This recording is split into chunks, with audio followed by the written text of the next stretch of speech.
अस्सलामुअलैकुम, आप देख रहे हैं समा। मैं हूं फवाद ज़ैदी और मैं हूं सिद्रा मीर। बुलेटिन में खुशामदीद। सबसे पहले बात करेंगे कराची पुलिस के शिकायती व्हाट्सएप नंबर की, जिसे अवाम शिकायतों के लिए कम और अपने तफरीही पैगामात के लिए ज्यादा इस्तेमाल कर रहे हैं। क्या हो रहा है, कैसे पैगामात आ रहे हैं, समा ने पता लगा लिया। दिसंबर 2018 में 6,663 शिकायत मौसूल हुई, जिनमें से 6,460 जाली निकली। सिर्फ जराइम की ही नहीं, सास बहू, चची, भतीजे, ख़राब मेकअप की भी शिकायतें मिली हैं। सऊद बिन मुर्तज़ा हमारे साथ मौजूद है, उनसे तफसीलात जानते हैं। सऊद, ये तो बड़ा अहम नंबर है जिसे बिल्कुल ही गैर अहम बना दिया गया शहरियों की जानिब से।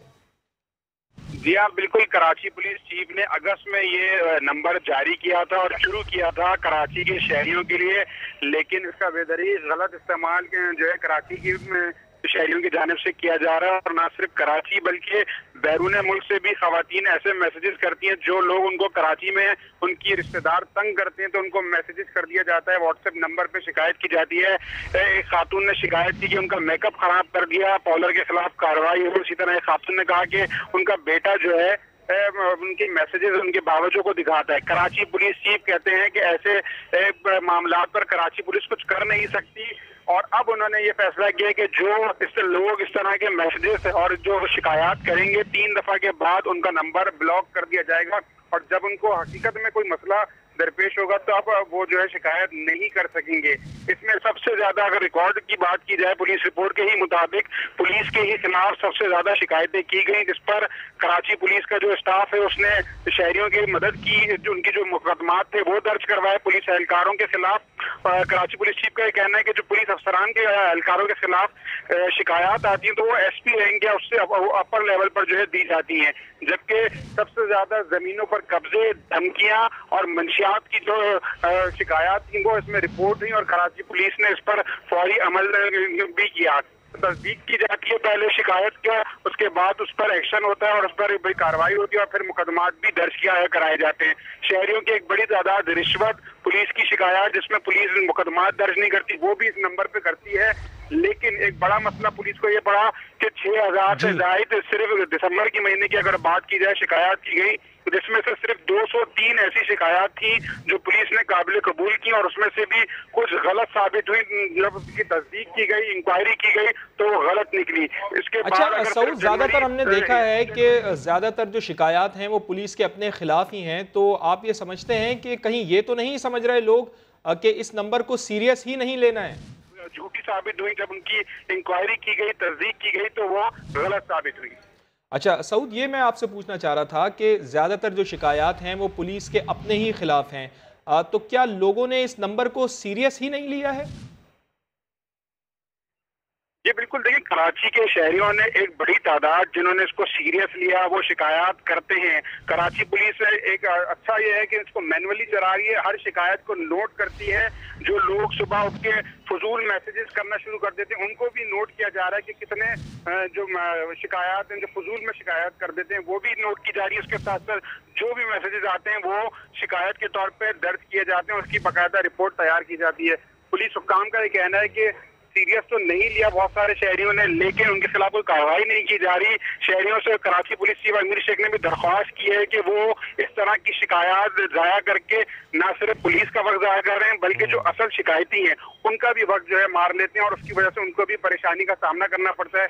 उसी वजह से थोड़ा सा टाइम भी लग जाता है जो स्टाफ है इसको फॉलो करने में, जो शिकायत उनको मौसूल होती है। ठीक है, हमारे साथ मौजूद ही रहिएगा सऊद बिन मुर्तज़ा। ये बड़ा अहम मामला है। पुलिस चीफ कराची अमीर शेख कहते हैं कि हज़ारों शिकायत में से एक भी ठीक निकलेगी तो सिस्टम चलाएंगे। शायद मुस्तक़बिल में ऐसा निज़ाम हो जाए कि ऐसी शिकायत का इज़ाला हो जाए। मज़ीद उन्होंने क्या कहा, सुनवाते हैं आपको।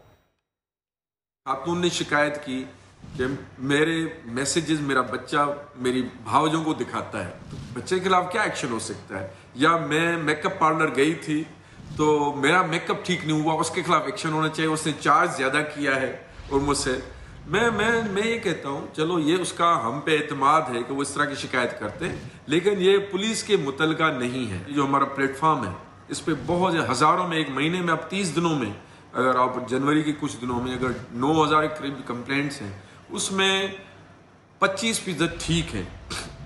और उसकी ज़्यादातर ताल्लुक पुलिस से है, तो इट्स क्वाइट साइजेबल नंबर अभी भी। तो मैं इसको वेलकम करता हूँ। हाँ, लेकिन आवाम से, आपके मैं बात को समझ रहा हूँ, आवाम से गुजारिश करता हूँ जो आप पुलिस के मुतल्लिका बातें हैं वही करें, वरना आप ब्लॉक हो जाएंगे। तो पुलिस चीफ का ये कहना था कि शायद मुस्तकबिल में ऐसा निज़ाम हो जाए कि ऐसी शिकायतों का इजाला हो जाए। सऊद, हमें ये बताइएगा कि गैर ज़रूरी शिकायत करने वालों को ब्लॉक करने के अलावा पुलिस क्या कार्रवाई के लिए, एक्शन के लिए ऑप्शन इस्तेमाल कर सकती है? देखिए, पहले माजी में 15 पे इस तरह की होती थी, कुछ झूठी इतला पे जरूर कार्रवाई होती थी, लेकिन ये व्हाट्सएप पे इस तरह की शिकायत नहीं आती कि इनको फौरी रिस्पॉन्ड किया जाए। इसको नोट करने के बाद इस पे कार्रवाई होती है, पहले तस्दीक की जाती है। तो शहरी सबसे ज्यादा यही करते हैं कि वो जो फॉरवर्ड में जो शिकायत होती है वो पुलिस को भेजना शुरू कर देते हैं। सोशल मीडिया से कोई शिकायत नजर आती है वो उठा के पुलिस को भेजना शुरू कर देते हैं, जिस पर पुलिस नोट जरूर करती है लेकिन उसको फॉलो नहीं किया जाता, क्योंकि वो चीज पहले से उनके पास चल रही होती है। पुलिस काम या कराची पुलिस चीफ यही कहते हैं कि इस पे कोई कार्रवाई नहीं कर सकते, और बहुत सारी शिकायतें ऐसी हैं बड़ी तादाद में जो के इलेक्ट्रिक समेत दीगर इदारों की होती हैं जो पुलिस का डोमेन नहीं बनती। अवाम में शऊर उजागर करने की भी जरूरत है, और बहुत ज्यादा अवाम में शऊर पैदा हो भी चुका है कि उनका डोमेन नहीं बनता पुलिस का, लेकिन इसके बावजूद इसी तरह एक खातून का बताया गया जो कि इस वक्त लंदन में मौजूद है, लेकिन उनकी कोई रिश्तेदार कराची में उनको फोन करके जब तंग करती है तो वो व्हाट्सएप पे कराची पुलिस चीफ को शिकायत भेजती है कि वो मुझे उनके खिलाफ कार्रवाई की जाए जो उनको तंग करती है। तो इस वजह से पुलिस का टाइम बहुत ज्यादा जाया भी होता है, लेकिन कराची पुलिस चीफ कहते हैं इनको रोका नहीं जा सकता। और अब ये सूरत हाल इससे बहुत ज्यादा बढ़ गई है, तो किया ये जाएगा जब 3 दफा से ज्यादा कोई गलत या फजूल का शिकायत भेजेगा तो उसको ब्लॉक कर दिया जाएगा। इस सिलसिले में पब्लिक अवेयरनेस की जरूरत है, क्योंकि गैर जरूरी मैसेजेस आने से जरूरी मैसेज और जरूरी शिकायत भी निगलेक्ट हो सकती है। सऊद बिन मुर्तजा, आपका शुक्रिया। अदाकारा रीमा खान ने समा टीवी को इंटरव्यू में सनसनीखेज इंकशाफात कर दिए हैं। मारूफ अदाकारा कहती हैं कि फिल्म इंडस्ट्री में हरासा किया जाता है, इनकार पर कई फिल्मों से निकाला गया, सीन काटे गए, शटअप कॉल देने पर उनके खिलाफ कार्रवाइयां की गई, स्कैंडल्स भी बनवाए गए। बुग़्ज़ और हसद के बायस एक अदाकारा ने उन्हें जहर देने की भी साजिश की। रीमा ने मजीद बताया कि कई सियासी जमातों ने उन्हें सियासत में आने की दावत दी। इमरान खान ने डांट कर कहा जो सियासत में नहीं वो कुछ नहीं। मैंने जुबानी तौर पर कभी लड़ाई नहीं की, वो मेरी वो फितरत में शामिल नहीं। मैंने काम के ज़रिए अपनी जगह बनाने की कोशिश की, और शायद यही वजह थी कि मेरी बहुत ही टैलेंटेड एक्ट्रेसेस की मौजूदगी में अपनी एक इनफरादियत बन गई। तो मुझे लगता था कि अगर मुझे सेंटर किया जा रहा है या इस तरह के तरीक़ाकार इख्तियार किया जा रहा है जिससे मेरा हौसला टूट जाए या मैं अपने काम पर कंसंट्रेट ना कर सकूं, तो कुछ अच्छे दोस्त भी थे, कुछ अच्छे गाइड करने वाले भी थे, कुछ ऐसे बड़े थे जिन्होंने समझाया कि ये बातें कभी भी अपने दिमाग पर सवार मत करना। अटैक किस तरह के होते थे? ऐसी बातें कर देनी आपके बारे में या कोई? उस वक्त जो अंदाज था, आपको पता है कि जर्नलिज्म वो बहुत उसकी अहमियत मैं समझती हूँ आज भी है, मगर उस वक्त सोशल मीडिया इतना एक्टिव नहीं था। तो अगर किसी ने अपने फेवरेट सहाफ़ी के ज़रिए आपका कुछ स्कैंडल बनवा दिया या आपकी किरदार कुशी कर दी, आपसे आपके हिस्से की फ़िल्म छीन ली जो आप डिज़र्व करती हूँ, जिस करैक्टर में आप सूट करती हूँ, वो उन्होंने किसी भी अपने सोर्सेज के ज़रिए वो काम आपसे छीन लिया। तो इस तरह के बहुत सारे हथकंडे होते थे, या आपके सीन्स कटवा दिए जाएं। कोई सीनियर आपके साथ ऐसा भी करता था, या कोई अपने ताल्लुकात के ज़रिए जो आपके नंबर्स ऑफ सॉन्ग्स हैं उसको कम कर दिया जाए। तो ऐसी चीज़ें उस वक्त बहुत काउंट करते होती भी थी, मगर कोई उनको फ़ायदा नहीं हुआ इन चीज़ों का, क्योंकि उससे उनका आई थिंक अपना ही कद छोटा हो गया। ज़्यादा किसने किया आपको काम इस तरह? सभी ने किया, मगर मुझ पर असर नहीं होता था गलत बात का। किसी ने बाद में तस्लीम किया जो साजिश करते थे, तंग करते थे कि ये हम करते रहे हैं लेकिन आप बड़ी हैं? बहुत सोने, बहुत सोने। और मेरी 2-3 ऐसी कोलीग्स हैं जिन्होंने अपने पूरे पीक पर मुझे बहुत टफ़ टाइम दिया, जानलेवा हमले भी करवाए और किरदार कुशी भी की, बहुत तंग भी किया। मगर वक्त के साथ साथ उनको जब अपनी गलती का अंदाज़ा हुआ कि वो कुदरत से इतनी लड़ सकते हैं, उन्होंने नईम साहब माजरत भी की और जिसको कहते हैं कन्फेस किया। तो आप हमें दिल से माफ़ कर दें। कभी कभी लगता है कि आपकी कोई हाल लग गई या आपकी कोई बद्दुआ लग गई तो हम खुदा की पकड़ में आ गए।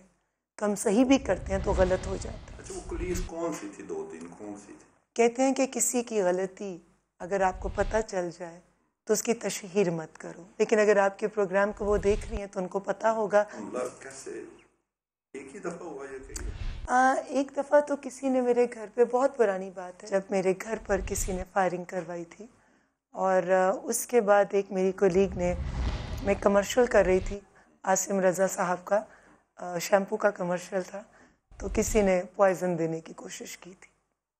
तो बस अल्लाह ताला ने बचा लिया और जिसके ज़रिए देने की कोशिश की थी उसी ने आकर बता दिया। हालांकि उसको 1 लाख रुपया मुआवजा भी मिला था कि मेरे 7 अप में या पानी में कुछ भी डालकर, वो एसेट था कि आप इसको पिला दीजिए। फिर मेरी जब उनसे बात हुई जिन्होंने ये कोशिश की थी, तो मैंने कुछ अरसे बाद दोस्ती हो गई। मैंने पूछा कि आपने ऐसा क्यों सोचा? मैं तो आपका कभी बुरा नहीं चाहती थी और काम इतना ज़्यादा है कि आपके पास भी बहुत काम, मेरे पास भी बहुत काम, तो काम की भी कोई कमी नहीं थी, फिर क्या वजह थी? उनका आगे से जो जवाब था कि मुझे बर्दाश्त नहीं होता जब लोग आपकी तारीफ करते हैं, मैं हसद में मुब्तला हो जाती। इतनी हद तक को चला गया कि जान लेने तो कोई आपने पुलिस में रिपोर्ट वगैरह को करवाई थी? सोर्सेज भी थे मगर नहीं, मैंने रब पर छोड़ दिया। मैं पुलिस में उनके नाम दे सकती थी मगर मुझे लगा कि उनके साथ जो रिश्ते वाबस्ता हैं, उनकी वालदा हैं, उनकी बहनें हैं, and she is the only source of income for her family. तो अगर मैं इनके साथ ऐसा कुछ करूँगी तो शायद कि उसकी छोटी बहनों की फ़ीस अदा ना हो सके स्कूलों की। जिसको तो 1 लाख रुपया दिया था आपको जहर देने के लिए, उसको बाद में आपने पूछा कि उसने क्यों बता दिया? क्यों नहीं दिया? इसलिए कि मेरा इखलाक। हरेसमेंट भी चलती है, आपको उसका भी तो सामना रहा होगा। आप अगर आपकी अच्छी शक्ल सूरत है और आप एक ऐसी फील्ड के अंदर हैं जहां हर टॉम डिक एंड हैरी आप पर उंगली भी उठा सकता है, आपको गलत नज़र से देखता भी है, तो ये आपके अपने ऊपर डिपेंड करता है। मैं जब फिल्म इंडस्ट्री में आई तो मेरे कोलीग्स जिनका करियर मेरे साथ शुरू हुआ था, उनके पास फिल्में भी ज़्यादा हो गई, उनको काम भी बहुत ज़्यादा मिल गया, उनके पास नई चमचमाती गाड़ियाँ भी आ गई। और शटअप कॉल दी, बिल्कुल बॉडी लैंग्वेज से आप दे देते हैं, दूसरे को शटअप कॉल देते हैं। अगर कोई दूसरा आपको अप्रोच कर रहा है कि भाई आराम से, 1-2 को डांटा भी, 1-2 नहीं बल्कि काफ़ी सारों को डांट भी पिट गई और उसके बाद काफ़ी काम भी मेरा कट गया, कई फिल्मों से भी कट गई और कई प्रोजेक्ट्स में से मुझे जो है वो निकाल दिया गया। बट मुझे खुशी इस बात की है कि वो वक्ती था, मेरे काम के ज़रिए मैं उससे भी आगे, बहुत आगे अल्लाह ताला ने पहुंचा दिया। ज़्यादा जो ये एक्टर्स होते हैं या प्रोड्यूसर डायरेक्टर्स होते हैं, क्या छोटा क्या बड़ा, क्या एज, क्या ओहदा, बात सारी ज़मीर की है। शोबिस के ज़रिए जल्दी चीज़ सामने आ जाती है। किस इदारे का नाम लूँ वो आपको भी मालूम है, वो सुनने वाले और देखने वालों को भी मालूम है। उन इदारों की रिस्पेक्ट में कमी आ जाएगी अगर मैं नाम लूँ तो हरासमेंट तो हर शोबे में है, हर इदारे में है। बात वही आ जाती है कि आप अपने आप को कैसे मजबूत करें। आपने दूसरे को शटअप कॉल उसी वक्त दे देनी अगर उनके पास एक्सपीरियंस है। अगर आपको कोई ऑफर करे सियासत में, सियासी पार्टी में आने, मुझे बहुत सारी ऑफर्स हुई मगर फिर बात वही आ जाती है कि आप सियासतदान बनकर क्या करना चाहते ज्यादा हैं। किसने ऑफर की? मुस्लिम लीग नून ने, पीटीआई ने? सब ने ज्यादा, जो बहुत ज्यादा, सब ने गाहे बगाहे, जो बरसर इक़्तिदार आया सब ने गाहे बगाहे ऑफर की। लेकिन मेरा अपनी क्या है कि आप आइए हमारी पार्टी में, ख़वातीन विंग की आप चेयरपर्सन बन जाइए और हमारी सोच को आगे लेकर चलिए। तो मैं सिर्फ ये सोचती हूँ कि देखिए कोई भी मुकम्मल नहीं है, देखिए सबके साथ अच्छे ताल्लुकात हैं। ऑफ़र्स हुई थी, शहरी रहमान साहिबा से मुलाकात हुई थी जब वो एम्बेसडर थी यूएसए में, उन्होंने भी मुझे मुस्कुराते हुए कहा था और इसके अलावा साद रफ़ीक साहब की मिसेज़ हैं मुस्लिम लीग नून से, गज़ाला साहिबा, बहुत ही प्यारी खातून। और उन्होंने भी कहा था कि सोचो और कोशिश करो। अब आप नाम कहना पूछना चाहते हैं, खुशबख्श शुजा साहिबा MKM हवाले से। पीटीआई में से किसने? पीटीआई में से देखें बहुत सारे लोगों से मुलाकातें होती रहीं, मगर इवन खान साहब ने भी कई दफ़ा, जब मैं बल्कि खान साहब से एक दफ़ा डांट भी पिट चुकी थी मुझे। मैं लास्ट मार्च में हम लोग फंड रेजिंग कर रहे थे शौकत खानम की इस्लामाबाद में, तो मैंने डाइस पर आकर कहा था कि मेरा किसी सियासी जमात से ताल्लुक़ नहीं है, मगर मैं शौकत खानम के लिए हमेशा काम करती रहूँगी। तो खान साहब जब डाइस पर आए तो उन्होंने मुझे कहा कि रीमा, जो किसी सियासी जमात से ताल्लुक़ नहीं रखते, खैर उन्होंने बहुत सख्त जुमला कहा था जो मैं रिपीट नहीं करूँगी, तो वो मैं उसको सही अच्छी नज़र से नहीं देखता। तो अदाकारा रीमा का तफसीली इंटरव्यू आपने देखा है, इसी पर मजीद भी बात करेंगे। साबिक फिल्म स्टार अदाकारा नूर हमारे साथ मौजूद हैं और हिदायतकार सैयद नूर साहब भी हमें ज्वाइन कर चुके हैं। सैयद नूर साहब, रीमा ने ये कहा है कि फिल्म इंडस्ट्री में हिरासा किया जाता है और इनकार करने पर कई प्रोजेक्ट से निकाल दिया जाता है, कई गाने जो अक्सबंद करवाए जाते हैं उनके सीन कटवा दिए जाते हैं। तो क्या ये तमाम मुश्किलात हैं जो बज़ाहिर नॉर्मल दिखने वाले अदाकार को स्क्रीन पर फेस करनी पड़ती हैं? देखिए, आई डोंट नो कि उन्होंने ऐसा क्यों कहा है, इसलिए कि उनका जितना भी करियर है बहुत शानदार है और बहुत इज्जत के साथ उन्होंने पाकिस्तान फिल्म इंडस्ट्री में अपना वक्त गुजारा है और उन्होंने इज्जत ली भी है और उनकी इज्जत की भी गई है। तो आई डोंट नो उन्होंने किस वजह से ये बात कही है, ये तो वही वाजे कर सकती हैं। लेकिन जब मैंने उनका करियर देखा है, क्योंकि मैंने पहली फिल्म लिखी जिसमें वो इंट्रोड्यूस हुई और तब से लेके आखिरी फिल्मों तक वो हमारे साथ रही और उन्होंने अपने आप को बड़ा अच्छी तरह कैरी किया, बड़ा ग्रूमिंग के साथ कैरी किया। और ऐसी बात पहले तो उनके मुंह से कभी नहीं सुनी, ये पहली बार ही सुना है इस किस्म की बात। बात तो और इसका जवाब तो वही दे सकती हैं, लेकिन मैंने उनका शानदार करियर देखा है। उनको जिस तरह उन्होंने कैरी किया बड़ी इज्जत के साथ और बड़ी इज्जत दी गई है पाकिस्तान फिल्म इंडस्ट्री। सैयद नूर साहब, उन्होंने कहा कि उनके घर पर फायरिंग हुई, उनको जहर देने की कोशिश की गई। इसके अलावा उन्होंने ये भी मेंशन किया कि प्रोड्यूसर्स में क्या बड़े नाम क्या छोटे नाम, किसी ने भी उनको हिरासा किए बगैर काम करने की ऑफर नहीं की।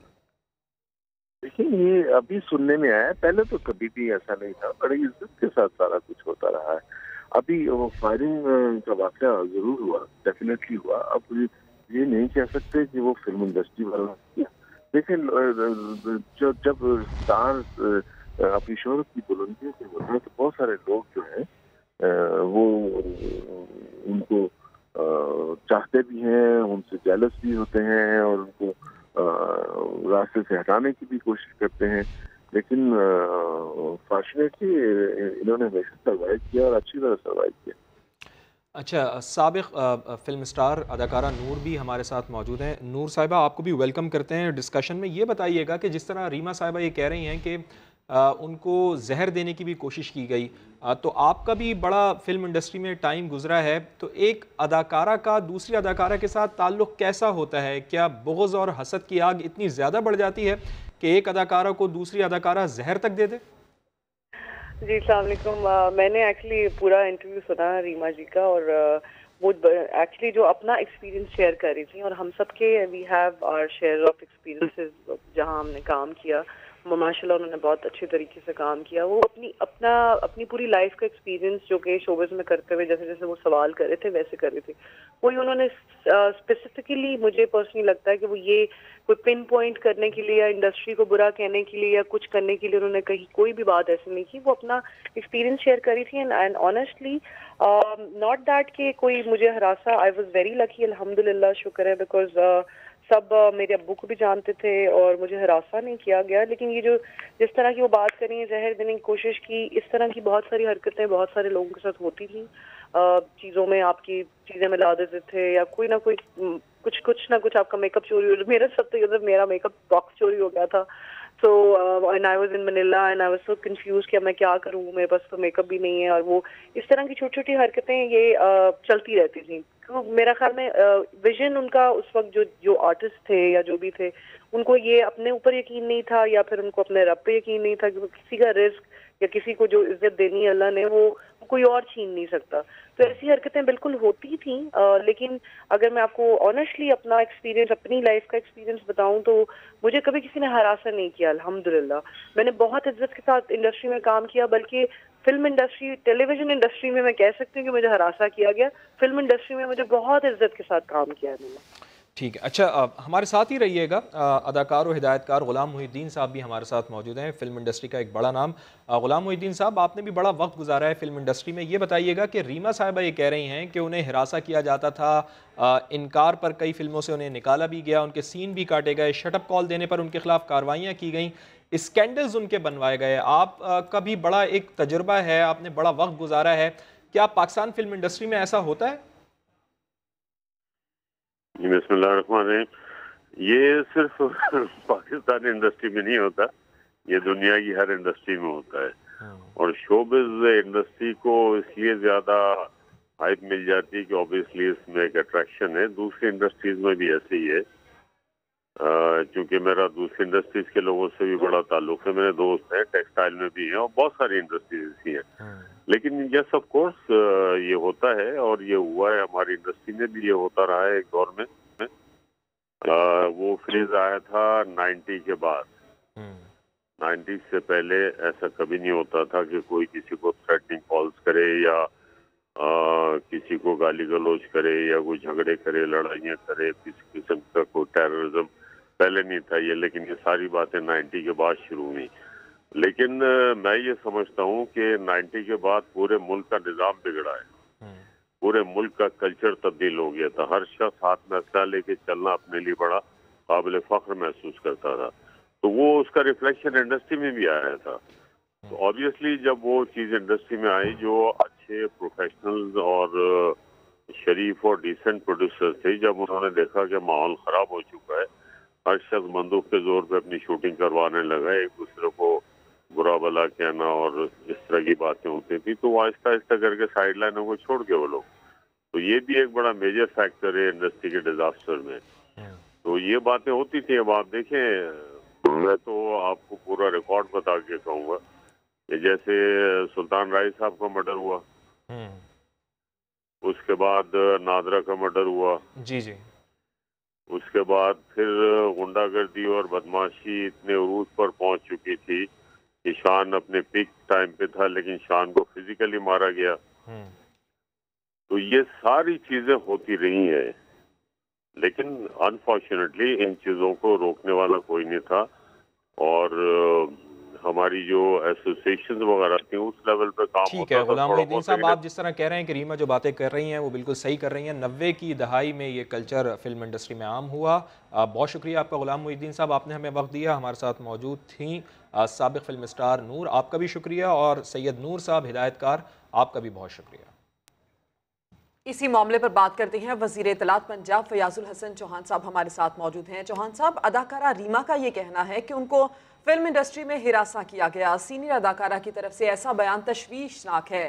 क्या फिल्म इंडस्ट्री में ख़वातीन के काम करने के लिए अब महफूज जगह नहीं है, क्या समझते हैं आप? रीमा बड़ी सीनियर माशाल्लाह अदाकारा है और उनका जो तजिया और उनका जो एनालिसिस है 100% दुरुस्त है, ये चीज़ें मौजूद हैं। लेकिन ये प्राइवेट सेक्टर है उनका, जना उसमें हम इस तरीके से इंटरवीन तो नहीं कर सकते, जना इंटरफेयर तो नहीं कर सकते। कोई केस ऐसा आएगा कि कोई खातून अदाकारा जो है वो किसी पे इल्ज़ाम लगाती है कि किसी प्रोड्यूसर ने या किसी अदाकार ने उनके साथ जो है वो कोई हरासमेंट की है, तो वो जब पॉइंट आउट करेंगे तो उसके खिलाफ हुकूमत जो है वो एक्शन लेगी। फैयाज साहब, रीमा साहिबा ने आपके वज़ीर आज़म के हवाले से भी बात की, यानी इमरान खान के हवाले से भी बात की है। उन्होंने कहा कि अदाकारा रीमा का कहना है कि इमरान खान ने उनको कहा कि जो सियासत में नहीं वो कुछ नहीं। क्या रीमा को सियासत में आना चाहिए? PTI उनको पार्टी में खुशामदीद कहेगी? बिल्कुल ठीक कहा है। जब आपके पास इख्तियार होगा, जब आपके पास अथॉरिटी होगी, जब आपके पास ताकत होगी, तो आप ज्यादा अच्छे तरीके से मामलात को जो है वो चला सकते हैं। रीमा साहिबा को चाहिए कि वो आए, पॉलिटिक्स में आए और आके फ्रंट फुट पे आके जो है वो मुल्क और कौम की बेहतरी के लिए भी और अपनी इंडस्ट्री की बेहतरी के लिए भी अपना किरदार अदा करें। PTI को ज्वाइन करेंगे तो बिल्कुल हमारी पार्टी के अंदर खवातीन को प्रॉपर तरीके से जो है वो पैसेज भी मिलता है और रास्ता भी मिलता है, हैसियत भी मिलती है, वकार भी मिलता है। बहुत शुक्रिया आपका वज़ीर इत्तलात पंजाब फैयाजुल हसन चौहान साहब वक्त देने के लिए। बुलेटिन में लेते हैं अभी ब्रेक, लेकिन उससे पहले न्यूज अपडेट। मुल्क में बदउनवानी नासूर की सूरत इख्तियार कर चुकी 59% लोग नैब पर यकीन रखते हैं। चेयरमैन नैब कहते हैं मनी लॉन्ड्रिंग की रोकथाम के लिए इकदाम किए जा रहे हैं। मनी लॉन्ड्रिंग और बैरून मुल्क भेजी गई रकूम कानून के मुताबिक वापस लाएंगे।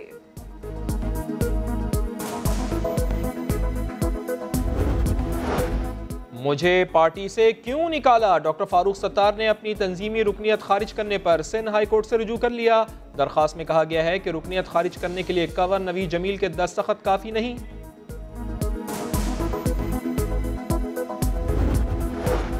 तनख्वाहों में इजाफा करो। कराची में सरकारी अस्पतालों के डॉक्टर्स का एहतजाज। 3 दिन तक ओपीडीज में काम ना करने की धमकी। मुतालिबात ना माने तो इमरजेंसीज में भी काम बंद कर देंगे।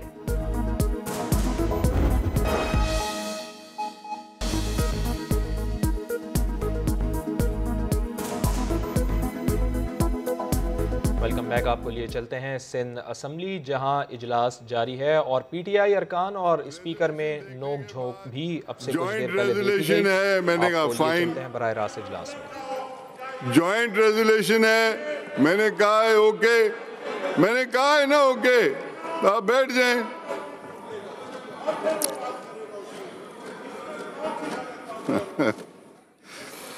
मैं कह रहा हूं ओके, मुझे पता है, हाँ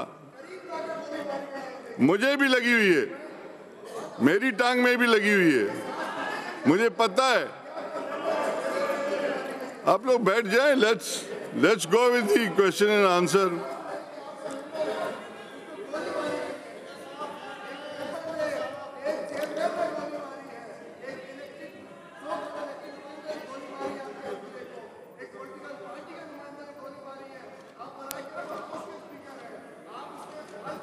यस, आप बैठ जाएं, आप बैठ जाएं, आप बैठ जाएं, आप बैठ जाएं। Will take this question and answer के बाद ले लेते हैं। नहीं, ये तो नहीं हो सकेगा, आई एम सॉरी।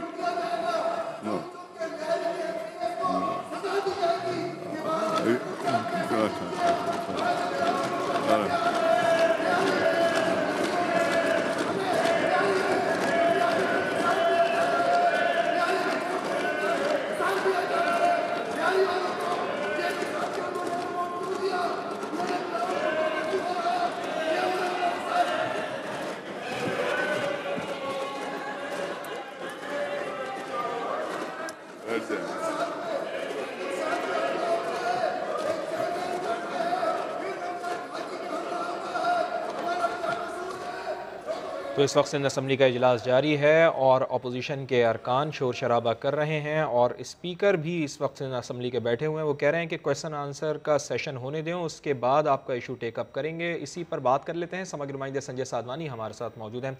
संजय, बताइएगा कि क्या माहौल है इस वक्त सिंध असम्बली में?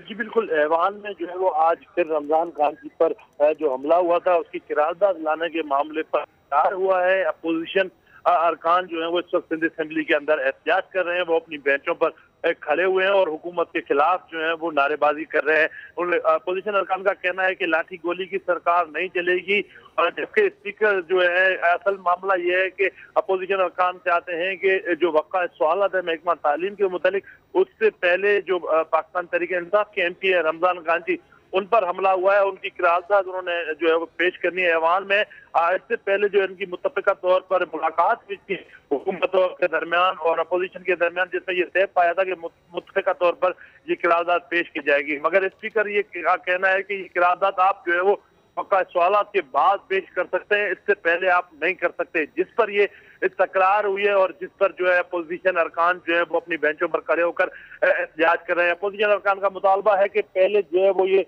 करारदाद ली जाए, इस पर बहस की जाए कि हमारे एमपीए को टांग में गोली मारी गई। वक्फा सवालात से पहले अपोजिशन अरकान करारदाद पेश करना चाहते हैं जिसकी इजाज़त उन्हें नहीं मिली, इसी वजह से वो एहतजाज कर रहे हैं। बहुत शुक्रिया आपका संजय साधवानी, आप हमें आगाह कर रहे थे। पार्लियामेंट में नाजेबा गुफ्तगू ना होने पाए, अरकान ऐवान में क्या बोल रहे हैं, अल्फाज की निगरानी के लिए कमेटी कायम कर दी गई है। वज़ीर आज़म इमरान खान, शहबाज शरीफ, शेख रशीद, आसिफ जरदारी, मौलाना असद महमूद कमेटी का हिस्सा हैं। उस्मान खान से बात करेंगे। उस्मान, फिर भी पार्लियामेंट में अगर ऐसे अल्फाज इस्तेमाल किए जाते हैं तो ये कमेटी क्या एक्शन ले सकती है?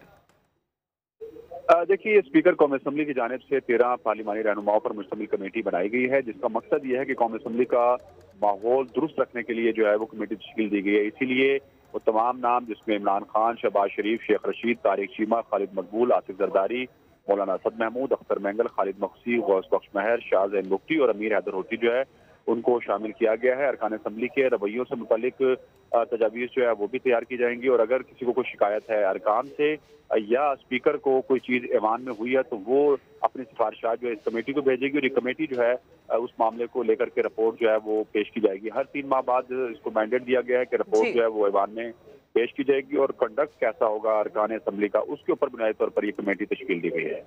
ठीक है उस्मान खान, डिटेल्स के लिए आपका शुक्रिया। Chairman NAB justice retired Javed Iqbal का ये कहना है कि मनी लॉन्ड्रिंग की रोकथाम के लिए इकदाम किए जा रहे हैं। इस्लामाबाद में इजलास की सदारत करते हुए चेयरमैन नैब ने कहा कि मुल्क में बदउनवानी नासूर की सूरत इख्तियार कर चुकी है। हालिया सर्वे के मुताबिक 59% लोग नैब पर यकीन रखते हैं। मनी लॉन्ड्रिंग बैरून मुल्क भेजी गई रकूम कानून के मुताबिक वापस लाएंगे। उधर लाड़काना के गुलकार ने बीमार गुलकारा सलमा सागर के इलाज के लिए प्रेस क्लब के सामने गाकर एहतजाज किया। सलमा सागर को घर से एम्बुलेंस में एहतजाजी मुजाहिरे में लाया गया। एहतजाज के बाद गुलकारा को इलाज के लिए सनम मारवी ने लाहौर भिजवा दिया। मजीद बात करेंगे नवीद लाड़िक से। नवीद, क्या मामला है? अपने नुमाइंदे से राबता करने की कोशिश करते हैं। लाड़काना के गुलकार ने बीमार गुलकारा सलमा सागर के इलाज के लिए प्रेस क्लब के सामने गाकर एहतजाज किया है। सलमा सागर को घर से एम्बुलेंस में एहतजाजी मुजाहिरे में लाया गया। एहतजाज के बाद गुलकारा को इलाज के लिए सनम मारवी ने लाहौर भिजवा दिया। कुछ मनाजिर भी आपको दिखाए जा रहे हैं। जी हाँ, बिल्कुल, ये लाड़काना का मामला है जहां गुलकार ने बीमार गुलकारा सलमा सागर के इलाज के लिए प्रेस क्लब के सामने गाकर एहतजाज किया। अनोखा एहतजाज है। हुक्काम की तवज्जो दिलाने की कोशिश की गई और ये तवज्जो बिलाखिर कामयाब हुई। सलमा सागर को घर से एम्बुलेंस में एहतजाजी मुजाहरे में लाया गया। एहतजाज के बाद गुलकारा को इलाज के लिए सनम मारवी ने लाहौर भी भिजवाया। ऐसे में सिंध के वज़ीर सकाफ़त सैयद सरदार शाह ने लाड़काना की गुलकारा सलमा सागर की बीमारी का नोटिस भी लिया। वज़ीर बराए works and services Nasir Shah कहते हैं कि कल्चर मिनिस्टर की हिदायत पर मुकम्मल इलाज करवाया जाए। मिनिस्टर साहब ने कह दिया है उनका मुकम्मल इलाज कराया जाएगा और बहुत अच्छी फनकारा थी। उन पर ये फालिज का अटैक हुआ है या जो भी कुछ और मुहरकात भी होंगे उनकी मुकम्मल तौर पर पूरी चेकअप भी कराया जाएगा और उनका मुकम्मल इलाज कराया। क्या वजह सर ऐसे गुलकारा हमारे जो इस तरह मर जाते हैं उनका इलाज नहीं करता? रोही बानू का मिसाल आपके सामने है और ये लाड़काना का भुट्टो के शहर की गुलकारा इस तरह परेशान है, क्या होगा? देखें, जिंदगी सलमा सागर का इलाज करवाया जाएगा, नासिर शाह ऐसा कहते हैं। ब्रेक के बाद दोबारा हाजिर होंगे हेडलाइंस के साथ। आप देखते रहिए समा।